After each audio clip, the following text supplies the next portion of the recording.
I feel like they would have found him quick, fast, easy. Like, it wouldn't have been him being able to go to the to McDonald's, like, none of that. I feel like as soon as they got him outside and the police surrounded him, he would have been shot dead, or like, yeah. I feel like that just would have been the end. Instead, they give chances and allowed him to live. So I feel like that's how it would have turned out different. Well, to close this off, Trump said he'll be visiting Florida soon, so we'll all see from that. But other Trump-related stuff, fun fact, he hasn't done a single press and or news conference in a whole year. A whole year. He has not done a news conference. How does that make you feel? I feel like we're not going to get one. I feel like something that I remember is when Sandy Hook was shot, like when that thing happened, Obama immediately had a press conference, and you see our president cry on national TV. Like, he has feelings, and I feel like that's something that Trump is immune to. I feel like I don't want to believe that someone could be so immune to something like that and could be so heartless, but I feel like he is.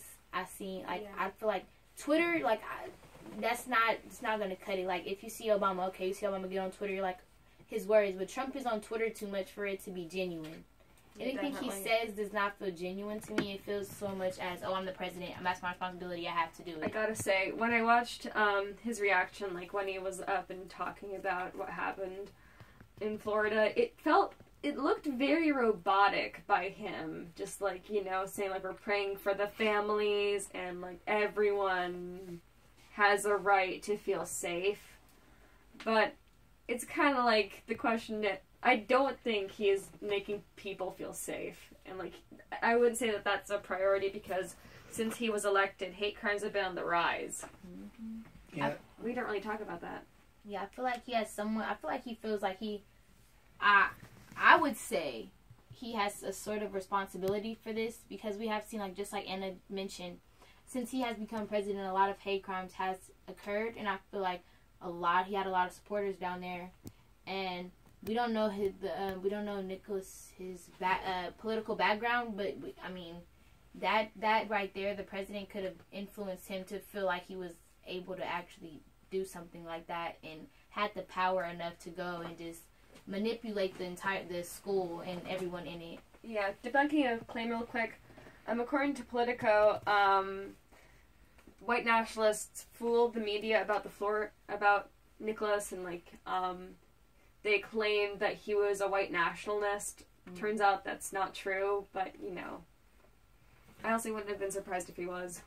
But also just the point of him not doing a whole single news conference is that, for, let's say, the people that voted for him or, who didn't vote for him, it's still, now we're not being able to see at all what he's planning or what he's doing. Yeah, or it what, seems very secretive, and just, kind of, the people who are complacent are kind of, sorry, they're forgetting that, the legislation he's passing it impacts people in a negative way, and, kind of, desensitization there, too.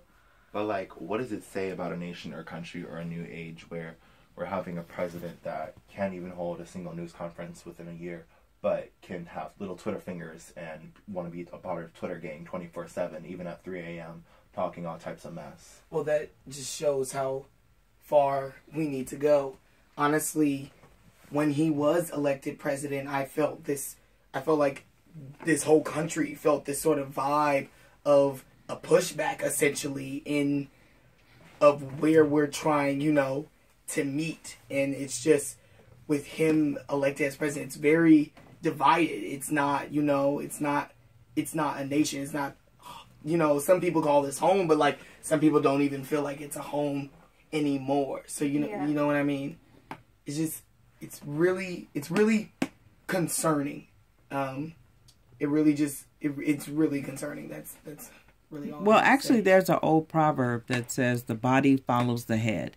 So that means you are what you attract. Do you think that that's the case? Because if we had this many people that are coming out with this blatant racism now, why weren't they doing it before? Because certainly there weren't any rules or regulations for them. So why now? I think they were all doing it before. They just got on camera with it. I feel like And now they have more attention. yeah, I feel like Trump just like my mom said this. She was like, since Trump has become president, we realized how racist this country really is. Like, it's become more publicized. Like in the 1950s, of course we knew, like with the KKK and all, like in down south and segregation, like we knew. But I feel like as time went by, people kind of just like people just let it go, or they knew it was there, but they didn't. It wasn't publicized so much because we're quote unquote equal. And so I feel like when Trump become president, that just made those people just feel like they're better than, like, we have a white president now. Like, we had a black president, so we let you guys have your 8 years, but now it's our time. Like, we have it back. Like, they had it with Bush, then they had... And everybody else before him. Exactly. They've always had white presidents. So what's the difference? I feel like, well, basically what that was, you know, is a lot more things, you know, were like, laid, not necessarily laid back, but just more in the cuts and everything. And it was like, oh, we're going to pretend like we're progressive just to get on your good side or whatever.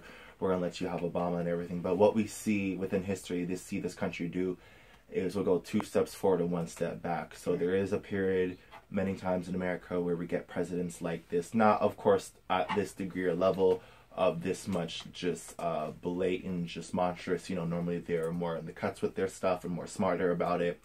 But, you know, we have these 4 years, and basically I feel within myself that it gives us basically just, we see the head now, you know, we see the face, and we know what we want. So that way after this, you know, we'll all be old enough to vote and everything else, and we'll all be good just to push forward. Yeah, so are you saying that your generation are going to be game changers? Yes. Definitely. I gotta say, most I felt definitely. really upset that I couldn't vote, like, the last election, because I was 16, but within Trump's term, he could pass things that impact my life. And I'll say this though to end this subject before we roll out is, you know, I remember I was just just a little kid when Obama was elected president, and then that led on. So we have a whole generation that grew up with Obama as their president and what that was like, and then are now, you know, in these years with Trump, and that as soon as that time rolls over, well, I mean, the rocks, you know, we're gonna have to make change. So.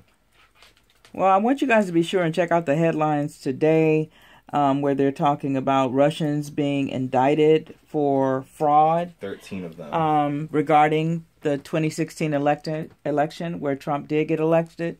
I know we have to move on, but I just want you guys to check that out, consider it, so we can have a discussion about it. And he thinks it's a hoax. He thinks it's fake still. Well, it's to his benefit to say it's fake. Of course. You know, he's already been briefed about it. I mean, he just listens to, like, Fox and Friends and, like, trusts whatever they say, and, like, doesn't listen to anything else, because I think... Well, he doesn't have to listen because he's a part of it, so he really knows what went down. Yeah. It's the game of, you know, ignorance. I gotta say, like, he is just dwelling in his ignorance and trying to thrive in his ignorance. It kind of, in a way, it's kind of like how, it's not just Trump, it's also white people in general don't like to talk about, you know, race relations in America and all the problems in this racialized society. And, yeah, that sucks, because you can, people of color can unite all they want, but if white people don't think it's, you know, if white people are against it, it's not going to go anywhere because, you know, de facto segregation and all that. His tweet was saying, Russia started their anti-U.S. campaign in 2014.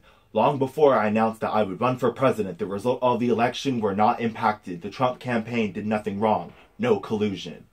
So clearly he's ignorant. Lies of an Elliot. Lies. Exactly. So, you know, the ignorance is bliss, and privilege can do a lot. Well, I think in a better light, as we were talking about our generation, like, becoming, like, we can be game changers, a new show that recently premiered, well, not recently, but a couple weeks ago premiered, called Grownish, starring Yara Shahidi. It is a spin-off to the show Blackish. That also stars Tracy Ellis Ross and Anthony Anderson.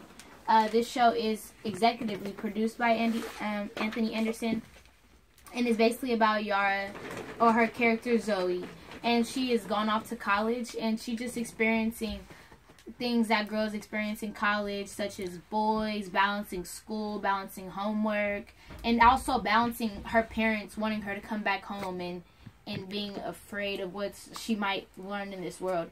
And I feel like personally for me as a young African American, she is African American female. She just turned 18 a couple of days ago. Had belated. I feel like it relates to me. And also my sisters who are in college, I was like, girl, you need to watch this, because she was like, this is exactly my life. We see her cry over boys like silly teenage girls do. We see her struggle, like staying up late at night doing homework and not knowing how to cope with the stress. And I feel like for me personally, that has been my life almost this entire year. I feel like life is just, for me, hasn't slowed down. It's just been stress. And I don't know, I've never related to a show so much. Have you guys know anything about this show? No, I heard about it. I know it's like a couple of like 4 or 5 episodes in, and I really want to get attached to it. But I heard it's a really good show. I do watch Blackish, so that's one show that I do keep up with. But I cannot wait to see it though. Is it kind of like whatchamacallit, like A Different World, but like modern version? That's what it sounds like. Yeah, kind of. Yeah, it's just like that, because she has a couple not guest stars, but she has a lot of friends like Trevor Jackson, and a couple. Oh, and like the Hallie and Chloe, the 2 singer sisters who got signed by Beyonce. Yeah, like they're on there. And do you guys feel like having a show like this one is going to help our younger generation like learn how to cope with school? I'm gonna definitely say yes, because I know when I watch She's Gotta Have It, the Netflix Spike Lee original. Of course, I watched the original movie, but I also watched the TV show. And just to see a character that relatable, who's an artist, who's very spiritual, who's living in a gentrified city, and like all this other stuff, like it just like was able to look in a mirror and just see like the good positives in my life, and just, you know, see from where I was to where I'm going, and, you know, kind of grow with the show. And it's just a really good reflection. I feel like relatable shows like this and just this new wave is really nice. Yeah. Go ahead. All right, for those who you are just now tuning into this Information Friday, I'm along with you. Let's continue giving information. So also, like, I believe that even though we were just talking about Trump and like the sad events and how our people like are put down and like not represented, I feel like a lot in TV now, in TV, Netflix series, a lot of our black women are being showcased.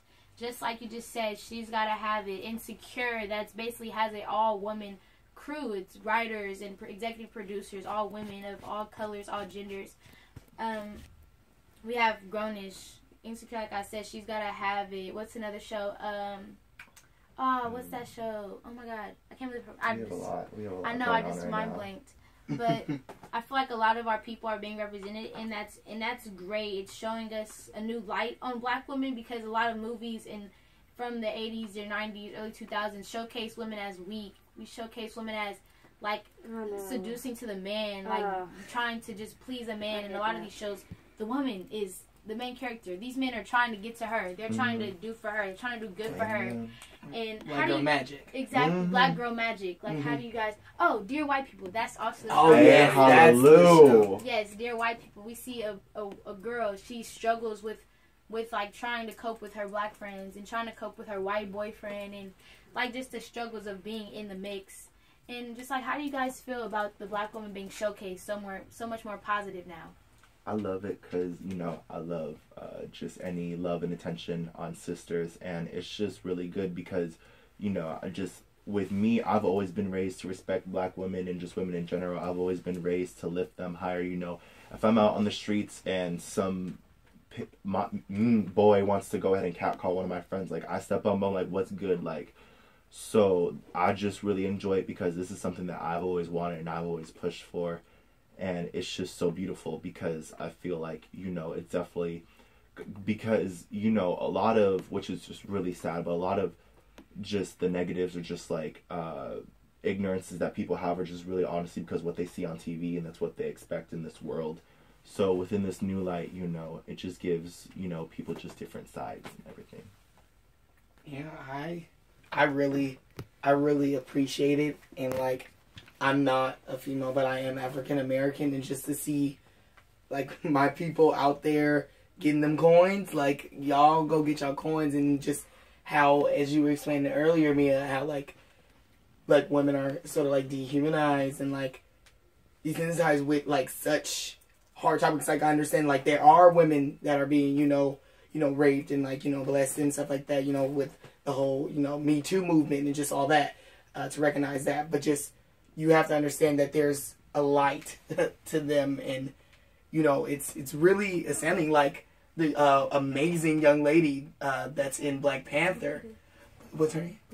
Lupita, and she's rocking it. I didn't see the movie, but from my really good friends and that did see the movie yesterday. If you haven't seen it, you should, because it's a really great movie.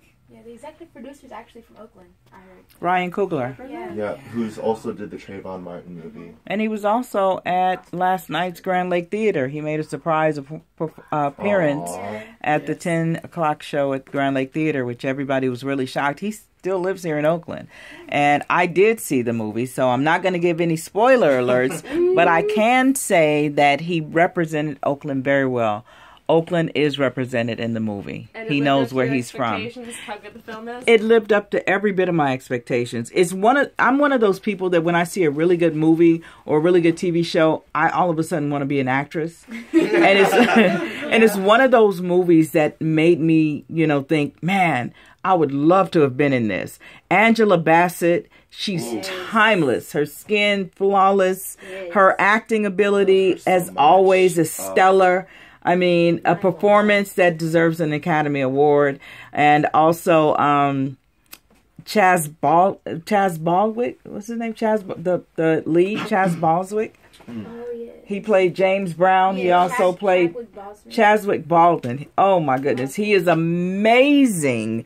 And I loved him in James Brown when I saw him do Get On Up. He had me then and there. Yeah, he's the same. See how great he is? You didn't even know. He's that good. So he had me in that. But he has the smoothest walk. And I just got to say it from a sister's point of view. He has the smoothest walk that I've seen in a long time. And also my man from Fruitvale Station. Michael B. Jordan. Michael B. Jordan. Who is the villain in Who Black is Panther? the villain? Yes. He is actually, no. spoiler alert, I guess. Well, oh, God, no. Oh, no, that's my man. Spoiler alert. Spoiler. He is. Since you let it out the bag, he is. And he plays his part extremely well. The movie, it gives a lot of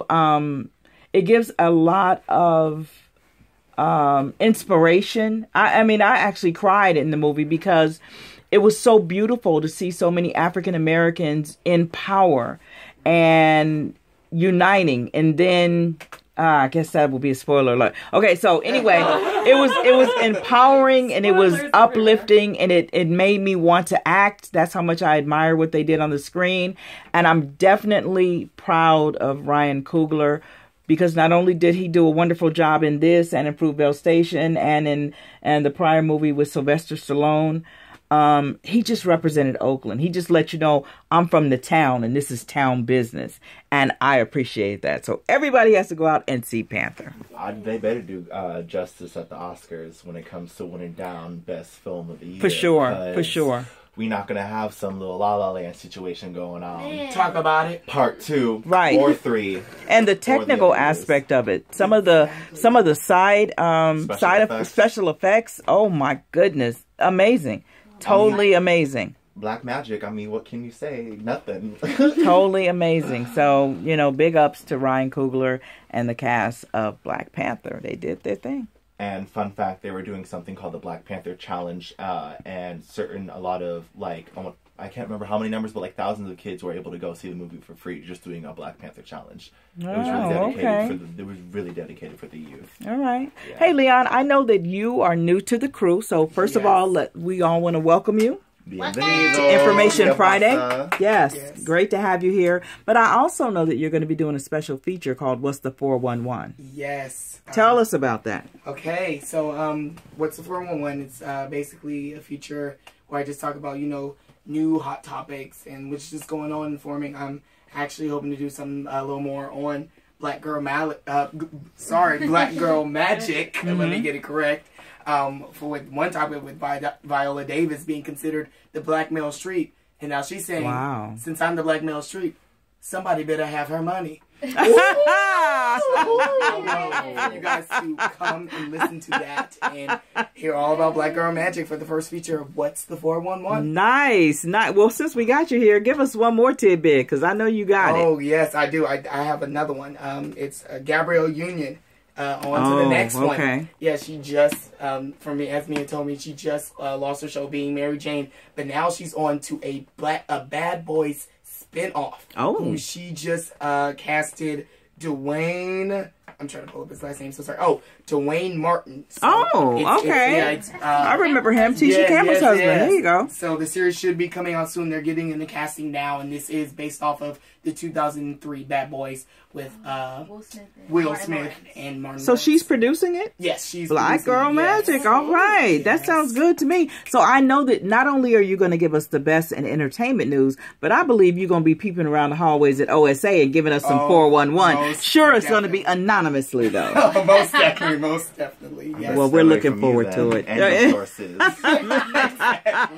Sources say, watch him in the hallways, people, because you never know what we're going to hear, okay? Well, welcome. We're glad that you're a new part of the family, and we welcome your opinions and you hosting the shows just like all the rest. Yes, so this is a good thing, right? Yes. All right. So, Anna?